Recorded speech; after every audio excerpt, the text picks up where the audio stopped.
పవిత్రమైన బైబిల్ గ్రంథములో నుండి జకర్యా గ్రంథం 4వ అధ్యాయము 6వ వచనం చదువుకుందాం. శక్తి చేతనైనను బలము చేతనైనను కాక నా ఆత్మ చేతనే ఇది జరుగునని సైన్యములకు అధిపతిగా యెహోవా సెలవిచ్చెను. చిన్న ప్రార్థన చేసుకుందాం. దయామయుడా పరలోక రాజా, మీ ఘనమైన నామానికి వందనాలు, స్తుతులు, స్తోత్రాలు. కొద్ది నిమిషాలు మీ లేఖనాలు మేము ధ్యానిస్తుండగా మీరే మాతో మాట్లాడి మహిమ పొందమని, దీవించమని, ఆశీర్వదించమని ఈ దాసును మరుగుపరచండి, మాతో మాట్లాడండి. యేసయ్య ఘననామములు అడుగుతున్నాము తండ్రి, ఆమేన్. దేవుడు ఓ ప్రత్యేకమైన రీతిలో తన ప్రవక్త ద్వారా మాట్లాడుతున్నారు. ఇది శక్తి చేత కానీ బలము చేత కానీ కాక దేవుని ఆత్మ ద్వారా ఇది జరుగును అని యెహోవా సెలవిచ్చెను. శక్తి చేత కాదు, రెండవది బలం చేత కూడా కాదు. దేవుని యొక్క ఆత్మ ద్వారా దేవుని కార్యాలు జరగాలి అంటే మనం ఏ రీతిగా ప్రవర్తించాలి, ఇది చాలా ప్రాముఖ్యమైనటువంటి విషయం. సహజంగా శక్తి చేత బలం చేత పనులు అవుతాయి. నరుల కష్టం చేత ఆశీర్వాదం ఎక్కువ అవుతుంది అనేది ప్రజల యొక్క ఆలోచన. కొందరు గుర్రాలను బట్టి రథాలను బట్టి అతిశయించేది కారణం ఉగ్రత దినములో అవి రక్షిస్తాయి అని. కానీ బైబిల్ చెప్పేటువంటి మాట ఏమిటంటే ఉగ్రత దినమందు ఆస్తి అక్కరకు రాదు. కాబట్టి ఆత్మ ద్వారా దేవుని యొక్క బలము ద్వారా దేవుని కార్యాలు జరగాలి అంటే మన శక్తి పని చెయ్యదు అనేది గుర్తుపెట్టుకోవాలి. మనిషి శక్తి అంతంత మాత్రమే కదా. ఎంత గొప్ప శక్తిమంతుడును అని మనిషి అనుకున్నా అది కొన్నిసార్లు ఉపయోగపడదు. అస్త్ర సన్యాసం పుచ్చుకున్నాడు అన్నట్లుగా అయిపోతుంది. ఏది అడ్డు రాదు, ఏది ఉపయోగపడనటువంటి పరిస్థితులు మనిషి జీవితం ఎదురవుతాయి. అందుకని మనం దేవుని పైన, దేవుని బలము పైన, దేవుని యొక్క ఆత్మ ద్వారా దైవ కార్యాలు జరగడానికి దేవుని సన్నిధిలో ప్రార్థించటం అనేది చాలా ప్రాముఖ్యమైనది. అందుకనే బైబిల్లో కొరింథీయులకు రాసేటువంటి మొదటి పత్రిక పౌలు మహాశయుడు 1వ అధ్యాయము 18వ వచనంలో ఓ మాట కనిపిస్తుంది. సిలువను గుర్చిన వార్త నశించుచున్న వారికి వెర్రితనము కానీ రక్షించబడుచున్న మనకు దేవుని శక్తి. సిలువను గుర్చినటువంటి వార్త మనుషులకు వెర్రితనం, కానీ రక్షించబడుచున్న మనకు దేవుని శక్తి.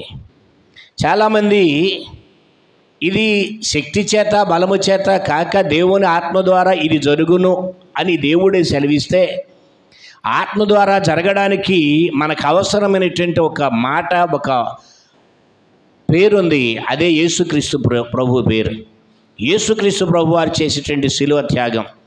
అందుకని ఇక్కడ అంటున్నాడు, శిలువను గుర్చిన వార్త రక్షించబడుచున్న మనకు దేవుని శక్తి.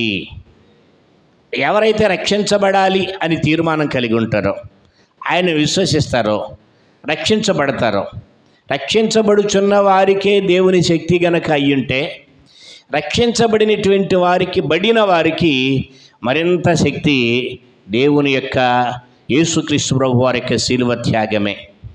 యేసుక్రీస్తు ప్రభు వారి శిలువ గురించి చాలామంది రకరకాలుగా వ్యతిరేకించే సందర్భాన్ని మనం చూస్తాం. కానీ రక్షించబడుచున్న వారికి అది శక్తినిస్తుంది, స్వస్థతనిస్తుంది, రక్షణను ప్రసాదిస్తుంది, పాపక్షమాపణను అనుగ్రహిస్తుంది, నిత్యజీవానికి వారసుడిగా ఒక వ్యక్తిని మారుస్తుంది. దేవుని ఆత్మ ద్వారా జరుగుతుందంటే గాలిలో పనులు జరగవు. సిలువను గురించినటువంటి వార్తను గురించినటువంటి నమ్మకం మనకు రావాలి. ఆ రక్షించబడాలి, ఆ మాటను నమ్మాలి. ఆయన ఎందుకు ఈ లోకానికి వచ్చారు, ఏ రీతిగా సిలువ పైన చనిపోయారు, ఎవరి కోసం ఆయన ఈ రీతిగా తన ప్రాణత్యాగాన్ని చేశారు అనేది మనం అర్థం చేసుకుని ప్రభువును వెంబడిస్తే అది మనకు దేవుని శక్తి. అక్కడ 24వ వచనంలో మరో మాట ఉంటుంది. ఆయన యూదులకు ఆటంకముగాను అన్యజనులకు విరితనముగా ఉన్నాడు, కానీ యూదులకేమి గ్రీసు దేశస్థులకేమి పిలువబడిన వారికే క్రీస్తు దేవుని శక్తియు దేవుని జ్ఞానమై ఉన్నాడు.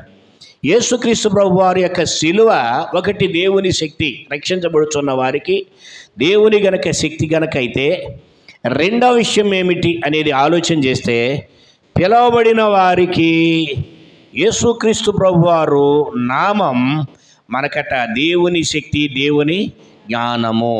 ఒక్క మాటలో చెప్పాలంటే యేసుక్రీస్తు ప్రభువారు దేవుని జ్ఞానం, అంటే జ్ఞానం అంటే యేసు ప్రభువారే. రెండవది శక్తి ఎక్కడ ఉంది అంటే యేసుక్రీస్తు ప్రభు నామములోనే శక్తి ఉంది. యేసయ్య నామంలో శక్తి ఉంది. ఎవరిలో ఉంది? యేసుక్రీస్తు ప్రభువులో శక్తి ఉంది. కాబట్టి బలము చేత శక్తి చేత కాదు, అంటే మన బలము చేత, మన శక్తి చేత, మన యొక్క ఆర్థిక వనరుల చేత, మనకున్నటువంటి బంధుబలగం చేత, లేకపోతే గుర్రాల బలం చేత, రథాల బలం చేత, రాజులైతే వారికి ఉన్నటువంటి గుర్రములు, రథాలు, ఆ బలాలని వారు నమ్ముకుంటారు. కానీ నమ్మవలసింది మొట్టమొదటిగా ప్రభువుని నమ్మాలి. ప్రియమైనటువంటి దేవుని బిడ్డలారా, ఒకటి రెండు సందర్భాలు ఈరోజు మనం జ్ఞాపకం చేసుకుందాం. ఒకటి బైబిల్ గ్రంథంలో నుంచి రాజుల 2వ గ్రంథం 19వ అధ్యాయము 3వ వచనం చదువుకుందాం. ఈ దినము శ్రమయు శిక్షయు దూషణయు గల దినం, పిల్లలు పుట్టవచ్చిరి గాని కనుటకు శక్తి చాలదు. చాలు. ఈ మాటలు గనక మనం జాగ్రత్తగా చదువుతున్నట్లయితే హిజ్కియా ఈ మాటలను దేవుని యొక్క నామంలో వారికి తెలియచేస్తున్నాడు. కారణం ఏమిటంటే అష్షూరు రాజు, ఆయన పేరు సన్హెరీబు, ఆయన చుట్టుపక్కల ప్రాంతాలని అన్నిటినీ జయించుకుంటూ వచ్చాడు. చివరికి ఇశ్రాయేలీల యొక్క రాజ్యాలు రెండుగా ఉన్నాయి. ఒకటి ఇశ్రాయేలు రాజ్యం, రెండవది యోధా సామ్రాజ్యం. ఇశ్రాయేలు రాజ్యాన్ని కూడా వశపరుచుకున్నాడు. ఇక యోధా రాజ్యానికి ఎవరు రాజు అంటే హిజ్కియా. హిజ్కియా 25 సంవత్సరాల వయసులో రాజు అయ్యాడు. తన పరిపాలన 14 సంవత్సరాలకు ముందుకు కొనసాగింది. ఈ మధ్యలో ఆయన చాలా సంస్కరణలను ఇశ్రాయేలు యొక్క దేశంలో చేశాడు. ఒకటి, విగ్రహారాధన దూరం చేశాడు. మోషే నిలబెట్టేటువంటి ఇత్తడి సర్పాన్ని చిన్నాభిన్నం చేశాడు. ఎందుకంటే ఆ ఇత్తడి సర్పానికి, మోషే నిలవబెట్టిన ఇత్తడి సర్పానికి వారు ధూపం వేస్తూ వస్తున్నారు. ఆ కారణం చేత దాన్ని కూడా ధ్వంసం చేశాడు. చేసి ఆత్మతో దేవుని సత్యముతో ఆరాధించాలి అనే దానిని వారికి రూఢుపరుస్తూ ముందుకు సాగాడు. ఆ హిజ్కియాని గురించి వ్రాయబడేటువంటి మాటలు కనుక జాగ్రత్తగా చూస్తే, తన పితరుడైనటువంటి దావీదు వలె యథార్థంగా దేవుని సన్నిధిలో నడుచుకున్నటువంటి వ్యక్తి. ఆయన 29 సంవత్సరాల పరిపాలన కొనసాగించాడు. 14వ సంవత్సరం తను పరిపాలనలో ఉండగా అష్షూరు రాజు ఇప్పుడు రబ్షాకేని తన క్రింద పనిచేసేటటువంటి లేక తన యొక్క మనిషిగా పంపించాడు. ఇంకా కొంతమందిని పంపించాడు. అతను వచ్చి వీరితో సంప్రదింపులు, అతనితో పాటు ఒక బృందం, ఓ పెద్దలో. అప్పుడు హిజ్కియా కూడా, ఈ రాజు కూడా వారి దగ్గరికి కొంతమందిని పంపించాడు. వాళ్ళు మాట్లాడుకుంటుంటే గోడ అవతలకు వినపడకుండా జాగ్రత్తగా మీరు సిరియా భాషలో మాట్లాడండి, మాకు అర్థమవుతుంది అని వీళ్ళు చెప్తున్నారు. మాకు కుదరదు, ఈ ప్రజలందరూ వినాలి, వీరందరూ భయపడాలి అని. ఏమని చెప్తున్నారంటే, ప్రపంచంలో మేము ఏ దేశం మీదకి అష్షూరు సైన్యం యుద్ధానికి వెళ్ళినా ఏ రాజు కూడా ఆ దేశాన్ని కాపాడుకోలేకపోయాడు. చాలా దేశాల యొక్క రాజుల యొక్క దేవతలు వారిని, ఆ రాజులు రక్షించలేకపోయాయి. చివరికి మీరు అనుకుంటున్నటువంటి యెహోవా కూడా ఇశ్రాయేల్ యొక్క రాజ్యాన్ని కూడా రక్షించలేకపోయాడు. ఇక చివరికి యోధా రాజ్యం మీరు మిగిలారు. కాబట్టి మిమ్మును కూడా మేమేం చేయాలి, మీ దేశాన్ని కూడా మేము స్వాధీనం చేసుకోబోతున్నాం. కాబట్టి మీరు మాతో సంధికి రండి అని మాట్లాడుతున్నారు. సరే, మొట్టమొదటి హఠాత్తుగా వచ్చి పడేసరికి కొంత సంప్రదింపులకు ప్రయత్నం చేశాడు, కానీ కుదరలే. వాళ్ళు ఇంకా ఏదో ఒక రీతిగా ఆ రాజ్యాన్ని స్వాధీనం చేసుకోవాలనేటువంటి ఆలోచనతో ముందుకు వచ్చారు. వచ్చిన తర్వాత వీరితో వెళ్ళినటువంటి పెద్ద మనుషులతో లేక వెళ్ళినటువంటి కమిటీ సభ్యులతో ఈజీగా ఒక మాట చెప్పాడు. అవతల రబ్షాకే ఎన్ని మాటలు మాట్లాడినా మీరు ఒక మాట కూడా మాట్లాడకుండా అన్ని సావధానంగానే అవతలకు వచ్చేయండి అని చెప్పాడు. వాళ్ళు ఈ యువతలకు వచ్చారు. వాళ్ళతో చెప్పేటప్పుడు కొన్ని ఇంకా మాటలు చెప్తున్నాడు. అదేమిటంటే, మీరు ఐగుప్తు సహాయం తీసుకుంటారేమో, వాడు అరిచేతుల్లో ముళ్ళు లాంటివాడు, మీకు ఎప్పుడూ ఉపయోగపడ్డో. ప్రస్తుతానికి మీరు అతని సహాయం తీసుకున్న తదుపరి మళ్ళీ మీరే నష్టపోతారు. వాళ్ళ దేవతలు రక్షించలేకపోయి ఆ రాజుల్ని. కాబట్టి చివరికి ఇశ్రాయేల్ రాజుని యెహోవా కూడా అక్కడ రక్షించలేకపోయాడు. వారిని కూడా యెహోవాయే మా చేతికి మాకు అప్పగించాడు. ఇప్పుడు మిమ్మల్ని కూడా మా చేతికి అప్పగించబోతున్నాడు. కాబట్టి మీరు ఏ రాజు సహాయం తీసుకున్న ఉపయోగం లేదు. రెండవది, దేవుడు నమ్ముకుని దేవుడా నీదే మహిమ అంటే అది కూడా మీకు ఉపయోగం ఏమాత్రం కూడా ఉండదు అని ఈ రీతిగా వారిని భయకంపితులు చేస్తూ మాట్లాడడం మొదలుపెట్టారు. అది కూడా ఇశ్రాయేలుకి అర్థమయ్యే భాషలో. అప్పుడు వచ్చిన వాళ్ళు వస్త్రాలు చింపుకొని వాళ్ళు ఏం చేశారంటే ఏడుస్తూ హిజ్కియా దగ్గరకు వచ్చి రబ్షాకే పలికినటువంటి మాటలన్నీ కూడా వారికి తెలియచేశారు. ఆ తదుపరి హిజ్కియా కూడా తన బట్టలు చింపుకొని గోనె పట్ట కట్టుకొని యెహోవా మందిరానికి పోయి కొంతమందిని ఎంటబెట్టుకొని వారు కూడా గోనె పట్ట కట్టుకున్నారు. హిజ్కియా సెలవిచ్చినదేమనగా, ఈ దినము శ్రమయు శిక్షయు దూషణయు గల దినం. పిల్లలు పుట్టవచ్చిరి కానీ కనుటకు శక్తి చాలదు. ఇక్కడ శక్తి ఎవరిది? దేవునిదే కదా. దేవునిదే. ఎందుకు అయ్యింది శక్తి అంటే, భూమి మీద ఏ బలము ఏ శక్తి కూడా దేవుని యొక్క ఆత్మ ముందు, దేవుని శక్తి ముందు పనిచేయదు. ఇది ఎప్పుడు కూడా గుర్తుపెట్టుకో. అందుకని మన మూలవాక్యం ఏమిటి? శక్తి చేత కాదు, బలము చేత కాదు, దేవుని ఆత్మ ద్వారా ఇది జరుగుతుంది. ఇప్పుడు వీరికి అవసరమైంది ఏమిటంటే, మా దగ్గర శక్తి చాలదు. సహజంగా గర్భిణీ స్త్రీకి ప్రసవ వేదన వచ్చినప్పుడు ఆ పురిటి నొప్పుల్లో ఆమె కనడానికి శక్తి చాలదు అనుకున్నప్పుడు ఇప్పుడు టెక్నాలజీ ఏమిటంటే ఆపరేషన్ చేసేయడం. మరి అప్పుడు అయితే చచ్చిపోవడం, లేకపోతే బ్రతకడం. ఒక్కోసారి తల్లి చచ్చిపోవచ్చు, ఒక్కోసారి పిల్ల చచ్చిపోవచ్చు, ఏదైనా జరగవచ్చు. శక్తి చాలనప్పుడు ఏర్పడే సమస్య. ఇక్కడ కూడా వీళ్ళకి శక్తి చాలదు. మా దగ్గర మీకు 2000 రథాలు పంపిస్తాం, వాటికి రౌతులు ఉన్నాయా? రౌతులు ఉన్నారా? లేరు. అంటే అంత భయపెట్టేస్తూ ఉన్నారు. కానీ ఇక్కడ దేవుని విషయమై ఆలోచన చేస్తున్నాడు జాగ్రత్తగా. ఎవరంటే హిజ్కియా. ఎవరిని దూషిస్తున్నాడు? దేవుణ్ణే దూషిస్తున్నాడు. ఇతను తన శక్తిని నమ్ముకున్నాడు. ఇప్పుడు మనం ఎవరి శక్తిని నమ్ముకోవాలి? మన శక్తిని నమ్ముకుంటే విజయాన్ని మనం పొందలేం.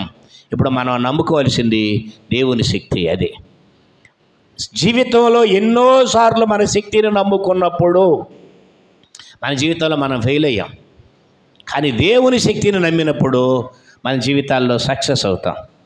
మనుషుల మాటల వల్ల జీవితాలు పాడైపోతాయి. మనుషుల మాటల వల్ల మనం ఏమైపోతామంటే అన్ని విషయాలు కూడా దెబ్బతినొచ్చు. కానీ దేవుని మాట తీసుకుంటే మాత్రం తప్పనిసరిగా విజయాన్ని మనం పొందుకుంటాం. కాబట్టి ఈ రీతిగా వాళ్ళు ప్రార్థన చేస్తున్నారు.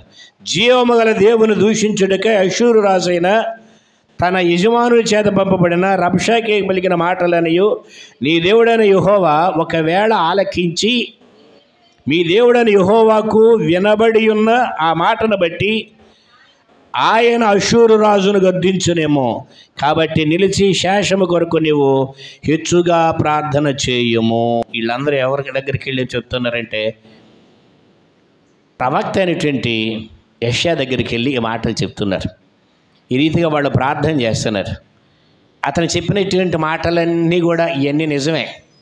అయితే ఇప్పుడు 15వ వచనంలో వీరు చేసే ప్రార్థన అంటే, యెహోవా సన్నిధిని హిజ్కియా దానిని ఆ ఉత్తరాన్ని చదివి యెహోవా మందిరానికి పోయి యెహోవా సన్నిధిని దాన్ని విప్పి పరిచి యెహోవా సన్నిధిలో ప్రార్థన చేస్తున్నాడు. ఏమనంటే, యెహోవా కెరూబుల మధ్యన నివసించుచున్న ఇశ్రాయేలు దేవా, భూమి ఆకాశములను కలుగజేసిన ద్వితీయ దేవా, నీవు లోకమందున్న సకల రాజ్యములకు దేవుడవై ఉన్నావు. యెహోవా చెవియొగ్గి ఆలకించము, యెహోవా కన్నులు తెరిచి దృష్టించము. జీవముల గల దేవుడవైన నిన్ను దూషించుటకు సన్నిహరీబు పంపిన వాని మాటలు నీవు చెవిని పెట్టు. ప్రార్థన చేస్తున్నారు. Praise the Lord. వారికి అన్ని హంగులు ఉన్నాయి అషూరు సైన్యానికి. వీరుకున్నది ఒకటే, జీవము కలిగిన దేవుడు ఆయన సన్నిధిలో వీరు ప్రార్థన చేయటము. యెషయా ఈజీగా ఒక వర్తమానం పంపించాడు. ఆయన దగ్గరికి వర్తమానం వెళ్ళింది. ఈ వర్తమానం ఏమిటంటే, యెహోవా అతని గురించి చెప్తున్నాడు. ఏమనంటే అషూరు రాజుని గురించి, సియోను కుమారి అయిన కన్యక నిన్ను దూషణ చేయుచున్నది, సియోను కుమారి నిన్ను అపహాస్యం చేయుచున్నది, యెరూషలేము కుమారి నిన్ను చూసి తల ఊపుతుంది. నీవు ఎవరిని తిరస్కరించావు, ఎవరిని దూషించావు, నీవు గర్వించి ఎవరిని భయపెట్టావు? ఇశ్రాయేలీయుల పరిశుద్ధ దేవునే కదా అది. నువ్వేదో అనుకుంటున్నావు. ఇశ్రాయేలు పక్షంగా ఎవరున్నారు ఇప్పుడు? ఇశ్రాయేలీయుల పరిశుద్ధ దేవుడు. ప్రైజ్ ది లార్డ్, హల్లెలూయా. నీ దూతల చేత యెహోవాను తిరస్కరించి పలికిన మాటలు ఇవే కదా. అషూరు వారు పలికినటువంటి మాటలు, వారి గర్వం. చాలాసార్లు మానవ జీవితంలో గర్వం ముందు నడుస్తుంది. బైబిల్ గ్రంథం చెప్తుంది, పడిపోవుటకు ముందు గర్వము నడుచును. అన్నిటికంటే జీవితంలో దెబ్బతినడానికి గర్వమే కారణం. గర్వం వల్ల మానవుని జీవితంలో ఆశీర్వదించబడలేరు, వర్ధిల్లలేరు, దీవించబడలేరు. ఎంత తగ్గించుకుంటే అంతగా హెచ్చించబడతారు. Praise the lord. తగ్గింపు జీవితంలో చాలా ప్రాముఖ్యమైనది. కానీ ఇక్కడ అషూరు రాజ్యానికి, రబ్షాకేకి వీళ్ళందరికీ గర్వం ఉంది. అబ్బో, ఎన్నో రాజ్యాలు జయించేసాం కదా, ఆఫ్టర్ ఆల్ ఇంకేముంది ఇదేగా అనుకున్నారు. అంతే. ఇశ్రాయేలీల జీవితంలో కూడా అరణ్యాన్ని దాటి వచ్చారు, ఐగుప్తు దేశాన్ని విడిపించబడి వచ్చారు, పెద్ద పెద్ద రాజ్యాలను జయించుకుంటూ వచ్చారు. కానీ చిన్న ఊరు హాయి అనే ఊరు దగ్గర భంగపడ్డారా? పడ్డారు. ఎందుకు పడ్డారు? గర్వం. రెండోది వారిలో ఏముంది? శపితమైనది ఉంది. ఏముందట? శపితమైనది. చాలాసార్లు జీవితంలో నష్టాన్ని కలిగించేది శపితమైందే. ఎవరి దగ్గర ఉంది అది? ఆకాను దగ్గర ఉంది. అంతే. గట్టి దెబ్బ, మామూలు దెబ్బ తగలేదు. యుద్ధానికి వెళ్ళి చిన్న ఊరి మీద చచ్చిపోయారు కొంతమంది, వెనుదిరిగి వచ్చేసారు, కంగు తిన్నారు. ఏంటి ప్రభువా అని ఆలోచన చేశారు. ప్రభువారు అంటారు, శాపగ్రస్తమైంది మీలో ఉందయ్యా. అదే యేసుప్రభువుని నమ్ముకుంటాం అంటే శాపగ్రస్తమైంది తొలగించుకోవాలి. స్తోత్రం చెప్పండి. ప్రైజ్ ది లార్డ్, హల్లెలూయా. ఏం తొలగిపోవాలి? శాపగ్రస్తమైంది ఉంచుకున్నవాడు వర్ధిల్లడు, అతిక్రమములు దాచిపెట్టువాడు వర్ధిల్లడు, వాటిని ఒప్పుకొని విడిచిపెట్టువాడు కనికరింపబడతాడు. చాలామంది జీవితాల్లో శాపగ్రస్తమైందని అంటే పెట్టుకొని ప్రయాణం చేస్తారు. అది జీవితానికి ఎప్పటికీ కూడా జీవితంలో ఆశీర్వాదం కాదు. మన ప్రయాణం ఇంకెంతసేపు మనిషి బ్రతుకుతాడో చెప్పే రోజులు కాదు ఇవి. ఎంత హఠాత్తు వార్తలు మనం వింటున్నాం మనకు తెలుసు. రైళ్ళు కాలిపోతున్నాయి, బస్సులు కాలిపోతూ ఉన్నాయి, బైక్స్ కాలిపోతున్నాయి, ఫ్లైట్స్ కాలిపోతున్నాయి. ఏది కాలడం వల్ల? దేనికి ప్రయాణానికి ఇది సేఫ్ అని మీరు చెప్పండి. ఏది సేఫ్ కాదు. మనిషి తనకున్నటువంటి జ్ఞానం మంచి, ఇది దేవుడిచ్చిందే. కానీ దేవుణ్ణి మర్చిపోయినప్పుడల్లా దేవుడు ఏం చేస్తుంటాడు మనిషిని. అందుకని అప్పుడు ఏం చేస్తారు? ప్రభువా, యెహోవా నా కాపరి, నాయన నీవు కృపను తోడుగుంచు నాయన, క్షేమాన్ని తోడుగుంచు నాయన అని ప్రార్థన చేసుకున్నప్పుడు బయలుదేరుతారు. దేవుడే కాపాడాలి. మనకి శక్తి ఉంది, మనకి నాలెడ్జ్ ఉంది, మనకి టెక్నాలజీ ఉంది, అన్నీ ఉన్నాయి, ఉపయోగం లేదు. యెహోవా పట్టణమును కాపాడని ఎడల దాని కావలి వారు మేలుకొని ఉండుట వ్యర్థమే. అంటే పట్టణానికి ఎవరున్నారు? కావలి వారు ఉన్నారు, పైగా మెడుకుగా కూడా ఉన్నారట. కానీ వ్యర్థమని చెప్తున్నాడు దేవుడు. అందుకనే మనం నమ్ముకోవాల్సింది దేవుని ఆత్మను, లేక దేవుని యొక్క శక్తిని మనం నమ్ముకోవాలి. దేవుని శక్తిని నమ్ముకున్నప్పుడు మాత్రమే మన జీవితాల్లో దేవుని కార్యాలు జరుగుతాయి.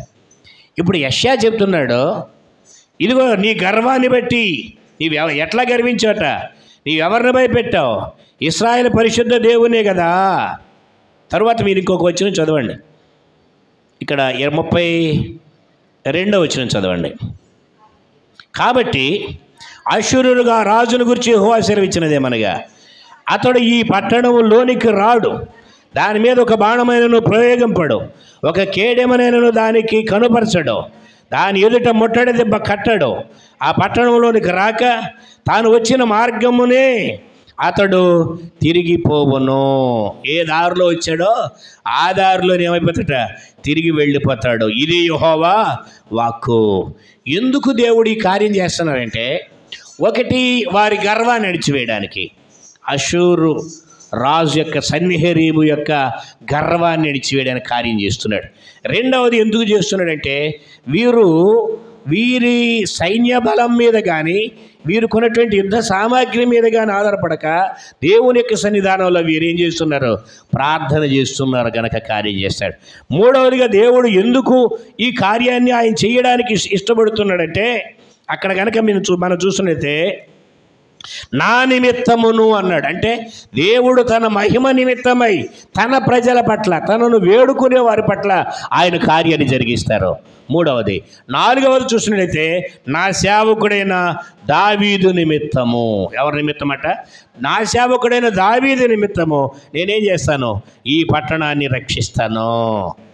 ఏమీ చేయలేడు. ఎంత బలగం ఉన్నా, ఎంత సైన్య బలం ఉన్నా, ఎన్ని రకాలైనటువంటి ఆయుధాలు ఉన్నా వాడేం చేయలేడు, వెనక్కి తిరిగి వెళ్ళిపోతాడు. అసలు అడుగే పెట్టాడు అన్నాడు. అంతే. ముట్టడి దెబ్బ కూడా వేసేంత టైం కూడా ఇవ్వను అన్నాడు. ఈ రబ్షాకేతో బయలుదేరినటువంటి ఆ సైన్యం కూడా ఉంది. ఈ పెద్దలు వీళ్ళందరూ ఉన్నారు, వీళ్ళ విర్రవీగిపోతున్నారు. కానీ దేవుడు ఎక్కువ టైం తీసుకోలేదు.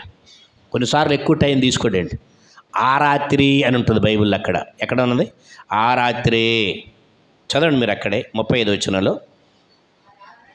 ఆ రాత్రియే యెహోవా దూత బయలుదేరి అషూరు వారి దండు పేటలో చొచ్చి 185,000 మందిని హతము చేసెను.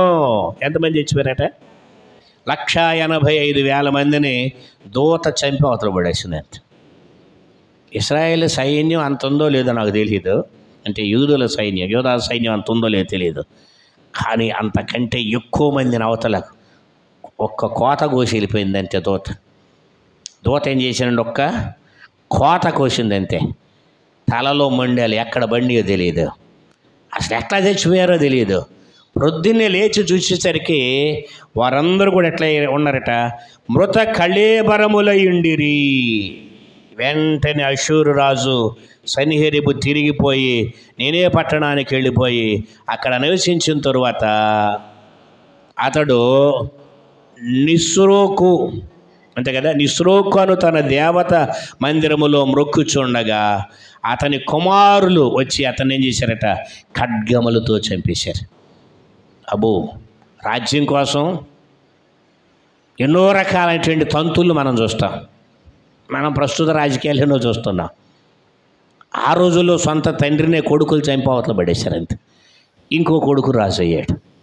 ప్రియమైనటువంటి దేవుని బిడ్డలారా, దేవుడు ఎంతగా అషూరు రాజు అయినటువంటి సన్హెరీబు సైన్యాన్ని ఎందుకు మొత్తాడంటే, గర్వం ఏంటట, గర్వించిన కారణం చేత మొత్తాడు. రెండవది దేవుని దూషించిన కారణం చేత. మూడవది దావీదుకి ఇశ్రాయేల్ పక్షంగా ఇచ్చినటువంటి వాగ్దానాన్ని జ్ఞాపకం చేసుకుని. అన్నిటికంటే ముఖ్యమైనది ఏంటంటే వీళ్ళు గోనె పట్ట కట్టుకుని దేవుని సన్నిధిలో దేవుని శక్తి పైన ఆధారపడి ప్రార్థన చేశారు కనుక. ప్రైజ్ ది లార్డ్, హల్లెలూయా. అంటే సమస్యలు వచ్చినప్పుడు కుటుంబం అయితే కుటుంబ పరంగా దేవుని పైన ఆధారపడి ప్రార్థన చేసుకోవాలి. ఎక్కడికక్కడ కుటుంబాల్లో కూడా వ్యక్తిగతంగా కూడా ఉపవాసం ఉండి ప్రార్థన చేసుకునే తత్వం అలవర్చుకోవాలి. నాకు తెలిసి మా కుటుంబం అట్లాగే ఎదిగింది. ఇంటి వరకు మొత్తం ఉపవాసం ఉండడం, చాపేసుకోవడం, ప్రార్థన చేసుకోవడం, ఆ చాప ఎవడో ప్రార్థన చేసి ఎవరికి నిద్ర వస్తే అక్కడ నిద్రపోవడం అంతే. ప్రియులారా, ఆ రీతిగా జరిగినప్పుడు దేవుడు తన కార్యాలు తప్పనిసరిగా మన జీవితాలు జరిగిస్తూ ముందుకు నడిపిస్తారు. కాబట్టి శక్తి చేత కాదు, బలము చేత కాదు, దేవుడు ఏం చేస్తాడట, తన ఆత్మ ద్వారానే ఈ కార్యాలను జరిగించగలిగిన శక్తి కలిగిన దేవుడు. ఇచ్కా జీవితంలో ఎంత గొప్ప విజయం నమోదవడానికి గల కారణం ఏంటంటే, వారు గోనె పట్టగట్టుకొని వారు కొన్నటువంటి వస్త్రాలు చింపేసి, అంటే పై వస్త్రాలు రాజవస్త్రాలు తీసేసాడంతే. ఓనె పట్ట కట్టుకుని దేవుని సన్నిధిలో ఏడ్చి అంగలార్చి ప్రార్థన చేశారు. రోమిలికి రాసిన పత్రికలో మాట దయచేసి చూద్దాం 1:16. రోమిలికి రాసిన పత్రిక 1:16.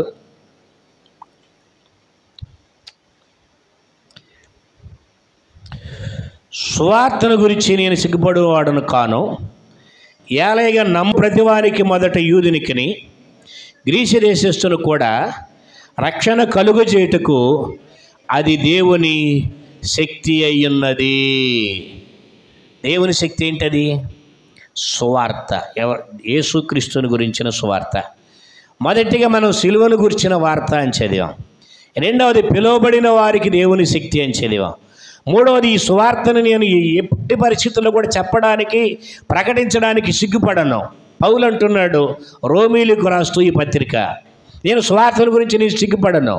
ఎందుకు అనంటే ఇది రక్షించబడిన వారికి లేక రక్షించబడేటువంటి వారికి రక్షణ కలగడానికి దేవుని శక్తి, రక్షణ కలుగజేయుటకు దేవుని శక్తి. ఎవరికట?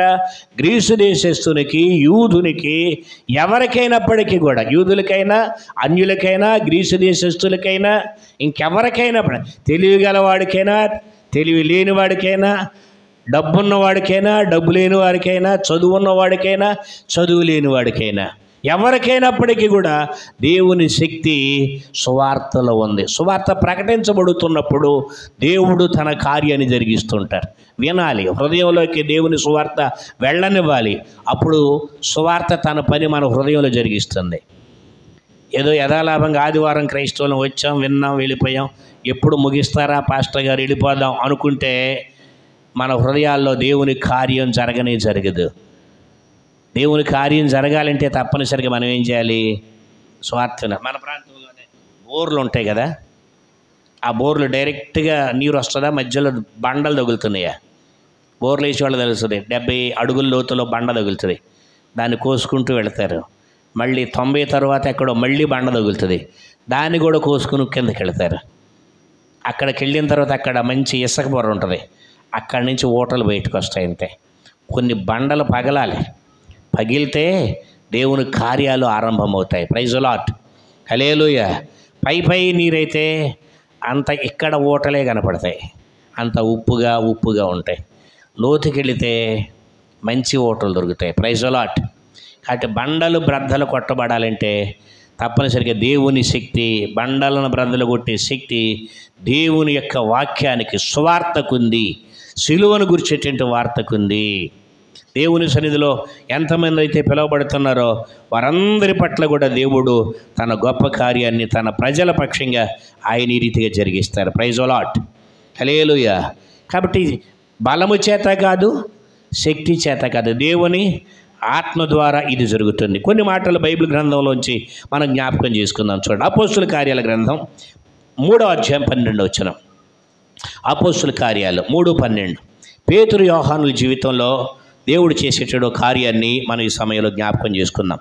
శృంగారమును దేవాలయము ద్వారము దగ్గర ఒక భిక్షం అడుక్కునేవాడిని, కుంటివాడిని తీసుకుని వచ్చి కొంతమంది అక్కడ కూర్చోబెట్టేవాడు.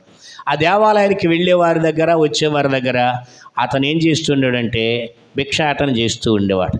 సరే, వారిని చూసేసరికి పేతురు యోహానులు వెళుతూ ఉంటే వారిని చూసి వీరి దగ్గర ఏదైనా దొరుకుతుందేమని వాడు చూస్తూ ఉంటే వీళ్ళేమంటారు, పేతురు యోహానులు వారిని తేరి చూసి మా తట్టు చూడుము అన్నారు. పైగా అతను వీళ్ళ వైపు చూసి నువ్వు మా వైపు చూడవయ్యా అన్నారు. చూడవయ్యా అన్న తర్వాత అతడు ఏమనుకున్నాడు, వీళ్ళ దగ్గర ఏమైనా దొరుకునేమో అని కనిపెట్టి చూస్తూ వారి యందు లక్ష్యం ఉంచితే వారు ఏమంటున్నారంటే మా దగ్గర వెండి నాణ్యాలు లేవు, బంగారు నాణ్యాలు కూడా లేవు. వెండి బంగారాలు మా దగ్గర లేవు, కానీ మాకు కలిగిందే నీకు ఇస్తున్నాం మా అని చెప్పి ఏమన్నారంటే నజరేయుడైన యేసుక్రీస్తు నామమున లేచి నడువు అన్నారంతే. స్తోత్రం చెప్పా.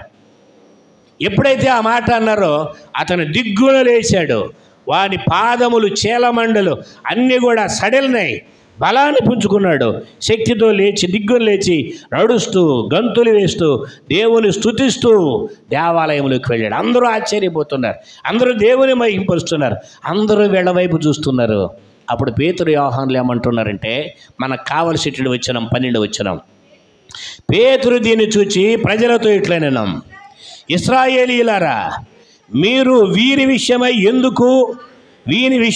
ఎందుకు ఆశ్చర్యపడుచున్నారు? మా సొంత శక్తి చేతనైనను భక్తి చేతనైనను నడుమని వీనికి బలమిచ్చినట్టుగా మీరెందుకు మా తట్టు తేరి చూచుచున్నారు? అబ్బా, మా శక్తి చేత మా బలం చేత వీడు నడిచినట్లుగా మమ్మల్ని ఎందుకు చూస్తున్నారు? అక్కడ ఇప్పుడైతే ఏం జరుగుతుంది? ఎవరైనా ఇదే కనుక ఖచ్చితంగా జరిగితే మనకు ఎప్పుడూ చూస్తున్నటువంటి ఒక కుంటివాడు ఓ పాస్టర్ గారు హఠాత్తుగా వెళ్ళి లేచి నడవయ్యా అన్నారు అనుకోండి, వాడు లేచి నడిచేసాడు అనుకోండి, ఆ తర్వాత ఏం చేస్తారో చెప్తాను నేను. అప్పుడు ఏ ఫిల్మ్ లేదు, ఏ షూట్ చేయడానికి ఏ సెల్ ఫోన్ కూడా లేదు. ఏది ఇప్పుడు ప్రస్తుతం నేను చెప్పేది. అప్పుడు ఏం చేస్తారంటే, రే మళ్ళీ కూర్చోరా, మళ్ళీ అడుక్కున్నట్టు నటన చేయరా, మళ్ళీ లేచి నుంచోరా, మళ్ళీ మేము అయ్యే మాటలు రిపీట్ చేస్తాం, ఇది ఫిలిం తీసి యూట్యూబ్లో పెట్టరా, లేకపోతే ఇన్స్టాగ్రామ్లో పెట్టు, ఇంకో చెత్తలో పెట్టు అని చెప్పి అంటారు. అవునా కదా? ఇది జరుగుద్ది. కానీ వాళ్ళు అసలు పబ్లిసిటీకి ఇష్టపడడంలే. మా వల్లే జరిగింది, మా ఫోటోలు ఊరు అంటించండి, జనాలను పిలవండి, మా దగ్గర కార్యాలు జరుగుతాయని చెప్పండి. జాగ్రత్తగా మీరు అపోస్తుల కార్యాల గ్రంథం కనుక చదివితే, మనస్సు పెట్టి చదివితే, వాళ్ళు ఎక్కడా కూడా కార్యాలకు ప్రాధాన్యత ఇచ్చినట్టు కనపడదు. వాళ్ళు సువార్త చెప్పుకుంటూ వెళ్ళిపోతారు. ముందు చెప్పేది వాళ్ళ ముందున్న భారం, బాధ్యత సువార్తే, కానీ కార్యాల సువార్త ద్వారా జరిగాయి. స్తోత్రం చెప్పండి. ఇక్కడ కూడా సిలువను గుర్చిన వార్త, అంతే కదా? తర్వాత ఈ సువార్త విషయంలో సిగ్గుపడిన వాడిని కాను.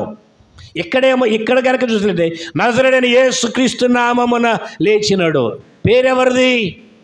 యేసుక్రీస్తు పేరే. ప్రియమైనటువంటి దేవుని బిడ్డలరా, కాబట్టి యేసుక్రీస్తు ప్రభు యొక్క పేరును ముందు మనం ఎప్పుడూ కూడా ఘనపరచాలి, గౌరవించాలి, హెచ్చించాలి. అప్పుడు దేవుని శక్తి రిలీజ్ అవుతుంది. స్తోత్రం చెప్దాం. ఆయన నామములోనే కార్యాలు జరుగుతాయి. మా శక్తి చేత జరగలేదు, తర్వాత మా యొక్క అక్కడేమన్నాడు, మా సొంత భక్తి చేత కూడా జరగలేదు. బలము చేత కాదు, శక్తి చేత కాదు, భక్తి చేత కూడా కాదు. భక్తి చేత కాదు అంటే భక్తి లేదని కాదు, వాళ్ళ దగ్గర భక్తి ఉంది అంటే దీన్ని బట్టి కార్యం జరుగుతుంది అని కాదు, దేవుని శక్తి ద్వారా కార్యం జరుగుతాయి. అది యేసుక్రీస్తు ప్రభువారు ఆరోహణమై వెళ్ళక ముందు భూమి మీద ఆయన కొన్ని విషయాలు వారికి చెప్తూ వెళ్ళారు. లోకాసు వార్త 24వ అధ్యాయము 49వ వచనం. లోకాసు వార్త 24:49. ఇదిగో నా తండ్రి వాగ్దానము చేసినది మీ మీదకి పంపుచున్నాను. మీరు పైనుండి శక్తి పొందు వరకు పట్టణములో నిలిచిండుడని వారితో చెప్పాను. ఇప్పుడు ఏ శక్తి పొందాలి? పైనుండి శక్తి. ఏ శక్తి అది? పైనుంచి.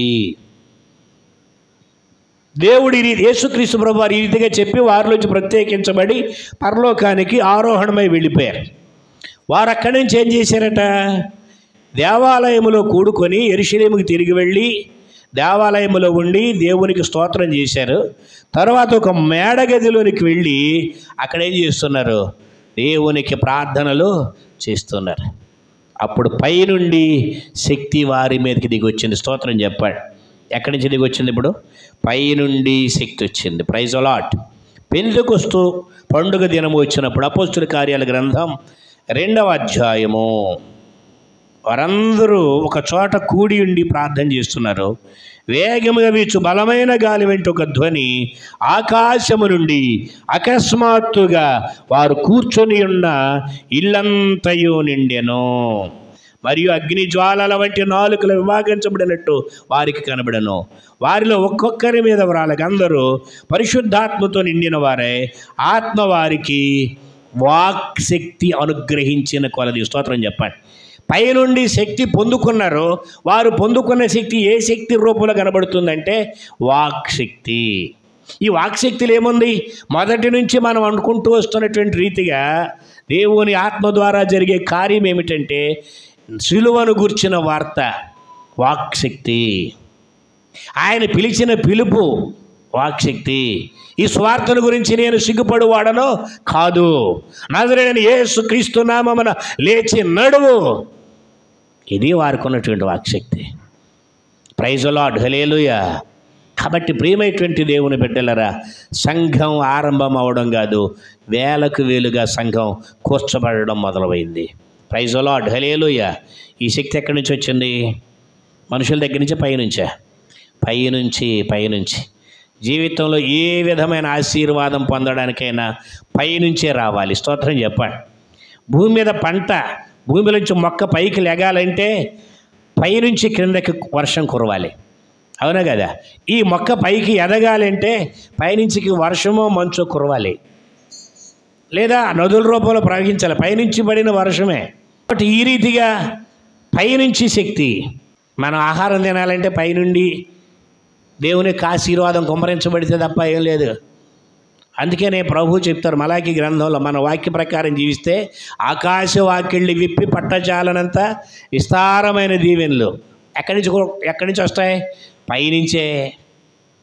షోమ్రోను ముట్టడి వేసినప్పుడు ఇద్దరు తల్లులు, ఈ రోజున నా బిడ్డను వండుకొని భుజిద్దాం, రేపు నీ బిడ్డను వండుకొని తిందాం అనుకుని ఒక బిడ్డను తినేశారు. ఈవిడ కడుపు నిండింది, రెండోసారి వండుకోనేటప్పుడు ఆ బిడ్డను దాచేసింది. రాజు దగ్గరికి వెళ్ళి, రాజా నాకు సహాయం చేయమని అరుస్తుంటే అతను అంటాడు, యెహోవా సహాయం చేయిందే, నేను ఎక్కడి నుంచి తెచ్చి సహాయం చేయనబ్బా. అంటే దేవుడు సహాయం చేస్తే తప్ప, పైనుండి సహాయం లభిస్తే తప్ప మనకు సహాయం ఎక్కడిది? ఇదివరకు ఒక చిన్న పుస్తకం ఉండేది, బైబిల్ సొసైటీ వాళ్ళ పుస్తకం, చిన్న సైజు, ఇట్లా పొడవుగా ఉండి ఇట్లా పేజీలు తిరగేసేటట్టు ఉండేది, జేబులో పెట్టుకునేడు, పాకెట్ బుక్. దానిపైన ఒక హెడ్డింగ్ ఉండేది, పైనుండి సహాయము. ఏ సహాయం అది? పైనుండి సహాయం. ఒక ఆయన కొత్తగా సేవలోకి వచ్చాడు, అది పట్టుకుని ఒక బ్రహ్మాండమైన పుస్తకం చదివి దొరికింది నాకు, పైనుండి సహాయం, ఏ తెల్లదొర్రో డబ్బు ఇస్తాడని జాగ్రత్తగా ఇంటికి తీసుకెళ్ళి ప్రార్థన చేసుకుని చదవడం మొదలెడితే ఇంకెక్కడి నుంచి ఉందో సహాయం? పైనుండి, మళ్ళీ దేవుడి నుంచే. తెల్లదొర్రకు కూడా సహాయం ఇచ్చేది దేవుడే. స్తోత్రం చెప్పండి. Praise the Lord. కాబట్టి అంటే ఇప్పుడు యేసు ప్రభు వైపు చూడాలి, దేవుని వైపు చూడాలి, దేవుని కార్యాల కొరకు చూడాలి. దేవుని మాట వింటూ దేవుని వైపు చూస్తే మన శక్తిని కొన్నిసార్లు మనం ఏమనుకుంటాం అంటే, బాగా ప్రార్థన చేసేసి నా ప్రార్థన ద్వారా నా కన్నీరు వలన, లేకపోతే నేను చేసినటువంటి ఈ ప్రయత్నాల వల్ల, నేను ఎలుగెత్తి మొర్రపెట్టిన మొర్ర చేత దేవుని కార్యం జరుగుద్దని ఎదురు చూడొద్దు. దేవుని కృపలో దేవుని శక్తిని బట్టి కార్యం జరుగుద్దని ఎదురు చూడాలి. ప్రైజ్ ది లార్డ్, హల్లెలూయా. ప్రార్థన చేయాల్సిందే, మొర్ర పెట్టాల్సిందే, మోకాళ్ళ అనుభవం ఉండి వెళ్ళాల్సిందే, తగ్గించుకుని ప్రార్థన చేయవలసిందే. కానీ శక్తి ఎవరిది? దేవుని శక్తిని, దేవుని బలాన్ని, దేవుని యొక్క మహిమను, దేవుని యొక్క కృపను నమ్మి మన జీవితాల అడుగులు ముందుకు వేయడం అనేది చాలా ప్రాముఖ్యమైనదిగా మన జీవితాలకు కనబడుతుంది. ప్రైజ్ ది లార్డ్, హల్లెలూయా. కాబట్టి ప్రియమైనటువంటి దేవుని బిడ్డలారా, ఈ రీతిగా మన జీవితాల్లో కొన్నిసార్లు మనం దేవుని దగ్గర ఏడవడానికి కూడా శక్తి చాలదట. దేనికండి? ఏడ్చుటకు కూడా శక్తి చాలదు. ఒక సందర్భం చెప్పి నేను వాక్యాన్ని ముగిస్తాను. దావీదు ఇశ్రాయేల్ దేశంలోంచి పారిపోయాడు. గడ్డం మీదకు నురుగు గార్చుకొని, చొక్కా అక్కడక్కడ చింపుకొని, పిచ్చి పిచ్చిగా నాట్యం చేస్తూ వెళ్ళిపోయాడు. ఇప్పుడు ఫిలిస్తీన్లు అతను పట్టుకున్నారు, ఫిలిస్తీన్ల రాజు ముందు నిలబెట్టారు. ఇతనికి ఏదో మైండ్ చెడిపోయినట్టుంది. సౌలు వేల కొలదిగా, దావీదు 10,000 కొలదిగా శత్రువులను హతం చేశారని పాడిన వాడితేనే.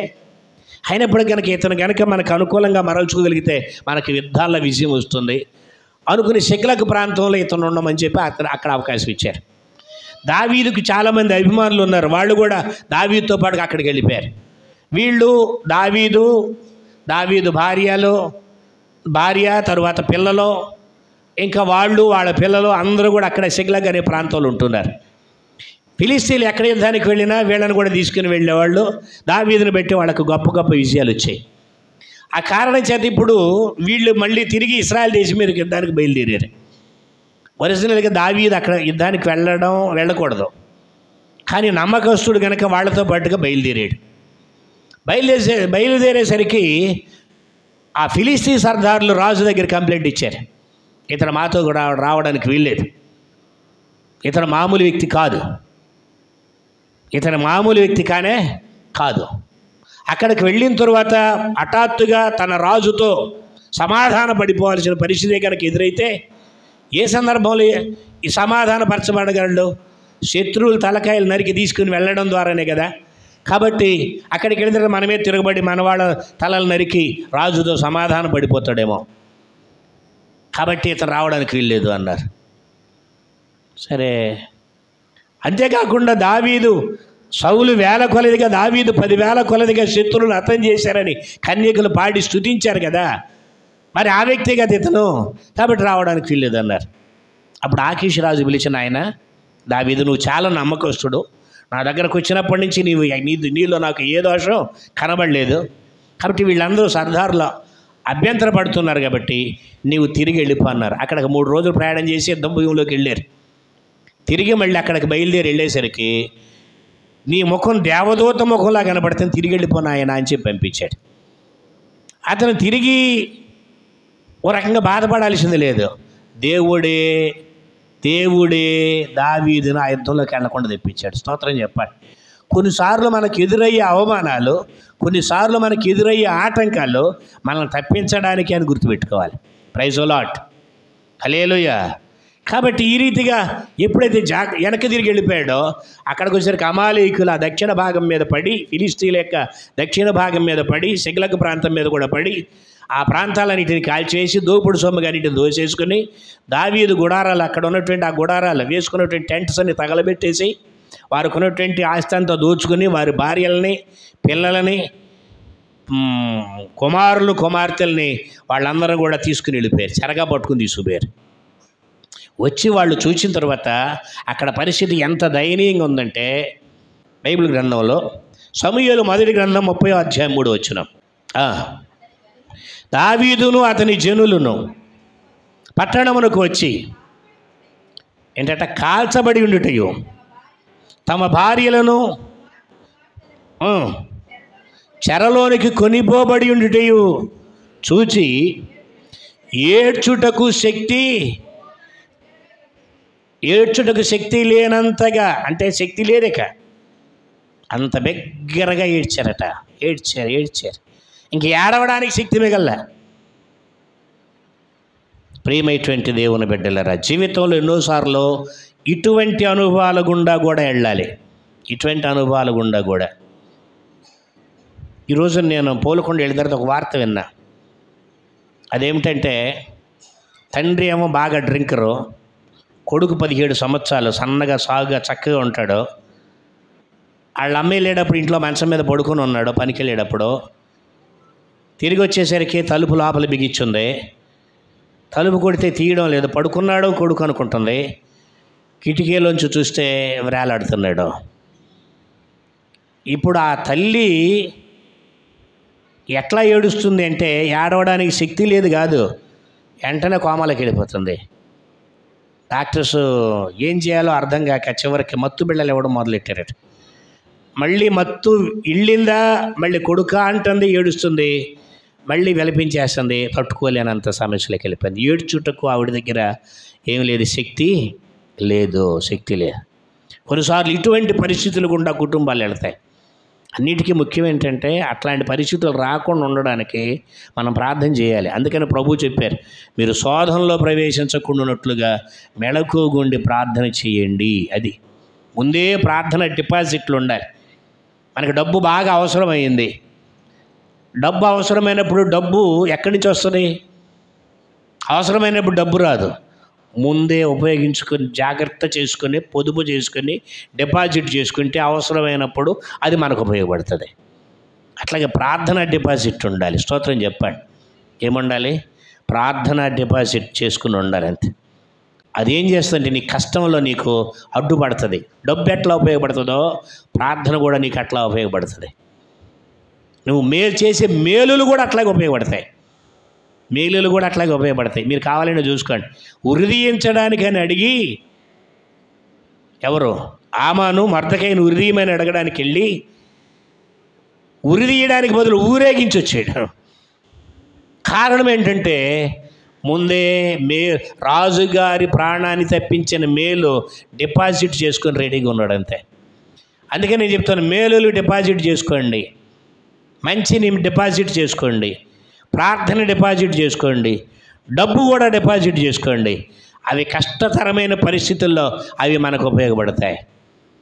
ఏడ్చుటకు శక్తి లేనంతగా ఏడిస్తే దేవుని దగ్గర ప్రార్థన చేస్తే, ప్రభువా ఏంటి పరిష్కారం? తరుము వెళ్ళు అన్నాడు. అంతే.